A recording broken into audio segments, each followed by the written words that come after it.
కాబట్టి నకృతం దైవ సంఘైశ్చ, దేవతలెవరూ దాన్ని అలా తయారు చేయలేదు, అలా నిలబడమని అడగలేదు. నకృతం విశ్వకర్మ, విశ్వకర్మ దాన్ని చెక్కలేదు. విశ్వకర్మ కన్నా గొప్ప శిల్పి లేడు. ఆయనండి అంత అద్భుతమైనటువంటి మూర్తిని చెక్కాడు అంటారేమో. నకృతం విశ్వకర్మ, విశ్వకర్మ దాన్ని చెక్కలేదు.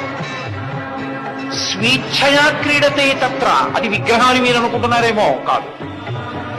స్వేచ్ఛయ స్వ ఇచ్ఛ, తన కోర్కెను అనుసరించి తాను క్రీడిస్తూ ఉంటాడు, ఆడుతూ ఉంటాడు. ఇచ్ఛారూపం విరాజిత, తన ఇష్టం వచ్చిన రూపాన్ని పొందుతూనే ఉంటాడు. అలా ఉన్నట్టుంటాడు, నీ పక్కనే ఉంటాడు.